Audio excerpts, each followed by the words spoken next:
राधे राधे बंधुरा आबार चले आसलाम एक ननभेज रेसिपि निये। आज के आमि बानाच्छि सिलेटी मानुषेर सबचेये प्रिय खाबार शीतल चाटनी। हयतो सिलेटिरा बेशी खाय किन्तु भालो तो सबाई बासे माने बेंगलिरा। तो आमि एखाने बानाच्छि शीतल चाटनी बानाबो। तार जोन्नो नियेछि दुटा बड़ बड़ साइजेर पेंयाज कुचिये नियेछि एरकम स्लाइस करे करे। तार साथे नियेछि एरकम रसुन देड़टा दुटोर मतो। तो चलो रेसिपिटा स्टार्ट करा जाक। सबार आगे एगुलोके धुए निই। चलो धोया হয়ে গেছে ভালো করে। তেল গরম হয়ে গেছে।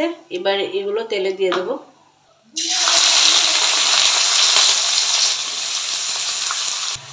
এবার তো হলুদ, স্বাদ অনুসারে নুন ভালো করে মিশিয়ে নেব তেলের সাথে। হলুদ, নুন, পেঁয়াজ আর রসুনটাকে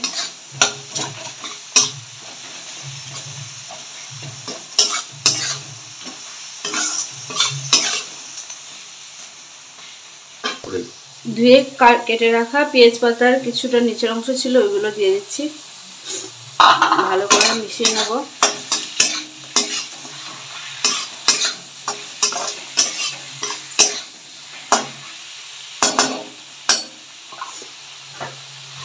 এবার একটা থালা দিয়ে খানিকক্ষণের জন্য চাপা দিয়ে রাখলাম। ফ্লেমটাকে লো রেখেছি। কিছু কাঁচা লঙ্কা নিয়েছি যেগুলোকে আমি কুটে নেব এখন বাটিতেই। देखो अल्प করে থেতলিয়ে নিলাম।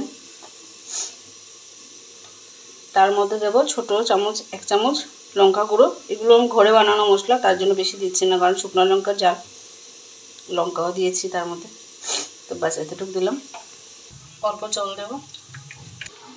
থালাটা সরিয়ে নেব।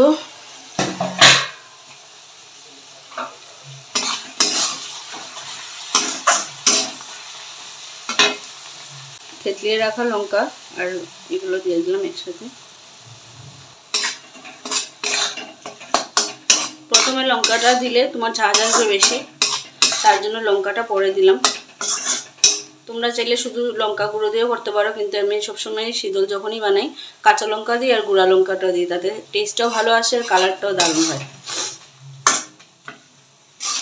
এবার আমি শীতল নিয়েছি, এটা হলো তেলের শীতল।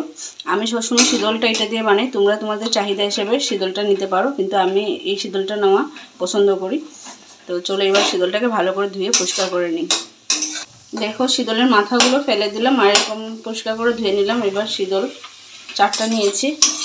এই পেঁয়াজ আর লঙ্কার অনুসারে এই 4টাই ঠিক আছে। নাড়েও না এখন না অল্প সময়ের জন্য শীতলটা ঢাকা দেবো 2-1 মিনিটের জন্য। শীতল নরম হয়ে যাবে আর ভিতরের কাঁটাটাকে আমি উঠিয়ে ফেলে দেবো। কাটা কাটা হলে বাচ্চারা খেতে পারে না তার জন্য আমি কাঁটাটা ফেলে দিই। 1-2 মিনিট হয়ে গেছে, ঢাকনাটা সরিয়ে দিই। এবার দেখো শীতলের কাঁটাগুলো বেরিয়ে আসবে। বানাতে অনেক পারে কিন্তু আমি যেরকম বানাই ওই রেসিপিটাই তোমাদের সাথে শেয়ার করছি। তার কাঁটাটা ফেলে দিই কারণ বাচ্চারাও খায়, আমার বড়েরও কাটা কাটা হলে ভালো লাগে না তার জন্য আমি সবসময় কাঁটাটা ফেলে দিই মধ্যের কাঁটাটা।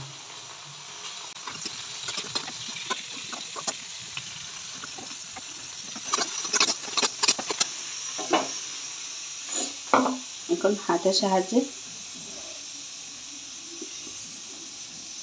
এগুলোকে খুলে খুলে ছাড়িয়ে নেব কাঁটার থেকে শীতলগুলো।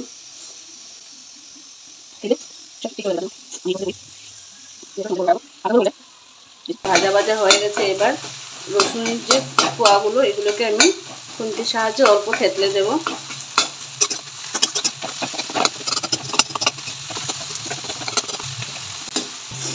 থেতলিয়ে দিয়েছি, দেখো তেল ছেড়ে এসছে। এবার যে শীতলের কাঁটাগুলো ধুয়ে ফেলেছিলাম কাঁটাগুলো ওই জলটা দিয়ে দেব আর ফ্লেমটাকে বাড়িয়ে ব্যাস ভালো করে নাড়িয়ে দিলাম। এখন ফ্লেমটাকে বাড়িয়ে দিলাম, জলটা শুকাবে আর তেলটা ছাড়বে তখন হয়ে যাবে। অনেক কম তেল দিয়ে বানালাম। শুকনো লঙ্কা আর কাঁচা লঙ্কা মিলিয়ে করলে খেতেও ভালো হয়, কালারটাও দারুণ আসে। এবার ফ্লেমটাকে অফ করে দেবো। কালারটা দেখো আস্তে আস্তে চেঞ্জ হয়ে আসছে। রেসিপিটা যদি ভালো লাগে অবশ্যই একটা লাইক করে যেও। এবার একটা বাটিতে নিয়ে নিলাম, খেতেও সুন্দর হয়েছে।